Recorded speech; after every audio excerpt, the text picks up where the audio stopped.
আসসালামু আলাইকুম ভিউয়ার্স। আজকে খুব একটা বৃষ্টিমুখর দিন। হ্যাঁ, বৃষ্টিমুখর দিনে আমি আজকে রান্না করতেছি চিকেন বোন উইথ পটেটো কষাচ্ছি, ভুনা করব।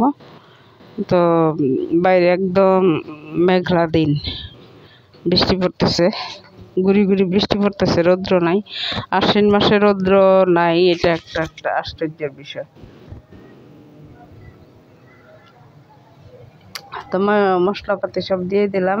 আগে আমি তেল দিয়ে দেন হচ্ছে যে ওই কি বলে ওই পেঁয়াজ কুচি দিয়ে দিয়েছি, দারচিনি এলাচি লবঙ্গ এগুলো দিয়ে পেঁয়াজ কুচি দিয়ে একটু কষিয়ে আসলে দেন কষিয়ে মানে একটু ভাজা ভাজা হয়ে আসলে দেন আদা বাটা, রসুন বাটা, পেঁয়াজ বাটা আর 2টা কাঁচামরিচা দিয়ে দিয়েছি, তেজপাতা দিয়ে দিয়েছি। এইগুলো একটু হালকা হয়ে আসলে দেন আমি হচ্ছে যে হলুদের গুঁড়া দিয়ে দিলাম। হলুদের গুঁড়াটা একটু অল্পই দিই, বিকজ হলুদের গুঁড়াটা খুব কালার, অল্প একটু দিয়ে দেখে নিই যে কতটুকু কালার আসছে, দেন আর একটু দিব, কালার একটু কম আসছে।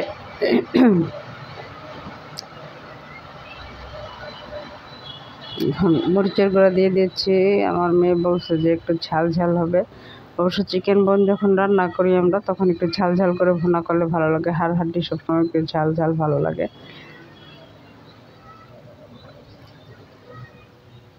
তো দিয়ে দিলাম ধনের গুঁড়া, দিয়ে দিব হচ্ছে জিরার গুঁড়া। তো এখন নেড়ে চেড়ে একটু মিশিয়ে দেন হচ্ছে যে কষিয়ে নেব। অল্প পরিমাণে একটু পানি দিয়ে দিতে হবে, নাহলে পুড়ে যাবে।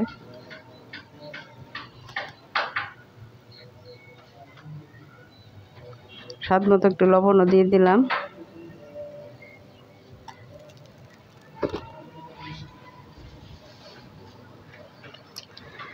এখন অল্প একটু পানি দিয়ে দিতে হবে ভিউয়ার্স, নাহলে পুড়ে যাবে। দিয়ে দিলাম অল্প, হাতের মুষ্টি পরিমাণ পানি দিয়ে দিলাম। এখন কষাবো, ঢেকে দিব। এই যে কষে আসছে, এখন আমি চিকেন বোনগুলো দিয়ে দিব। এতে কেটে ধুয়ে রাখা চিকেন বোনগুলো, এগুলো বেশি দিন ঘরে রাখা যায় না ভিউয়ার্স। কলিজা টলিজা, মাথা, তারপরে হচ্ছে যে পাঁজরের হাড়, তারপরে পা গিলা, এগুলো আলু দিয়ে বা বেগুন দিয়ে ভুনা করলে খুবই টেস্টি হয় খেতে। তো আমি বেগুন দিয়েও মাঝে মাঝে করি, কিন্তু এবার এখন ঘরে বেগুন নাই, আছে অল্প কিছু, সেটা দেওয়া হবে না। এই জন্য আমি আলু সেদ্ধ করে রেখেছিলাম, ছোটো আলুগুলা, ছোটো মানে মিডিয়াম টাইপের আলুগুলা সেদ্ধ করে রেখেছিলাম। তো সেগুলো একটু কষিয়ে আসলে দিয়ে দেবো, আবারও একটু কষাবো ঢেকে দিয়ে। তো ওই যে কষিয়ে আসছে, এখন এ পর্যায়ে আমি আলুগুলা দিয়ে দিব। আজকে আমাদের রান্না হচ্ছে যে শাক, সরিষা শাক আর চিকেন বোন ভুনা, আর হচ্ছে মুগের ডাল। এগুলাই আজকের খাবার। বৃষ্টিমুখর দিনে এগুলো খেতে বেশ ভালো লাগবে। তো ফাইনালি যে দেখুন হয়ে গেছে আমার চিকেন বোন উইথ পটেটো ভুনা।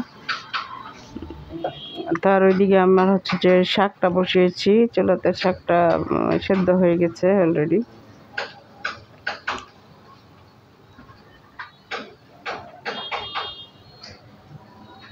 দেখতে খুবই আম্মি লাগছে। তো আমি এখন শাকটা বাগার দিয়ে দিব, সিদ্ধ করে রেখেছিলাম। তো রসুন, তারপর পেঁয়াজ কুচি আর কাঁচামরিচ কুচি দিয়ে সরিষা শাকটাই ফার্স্ট খেলাম।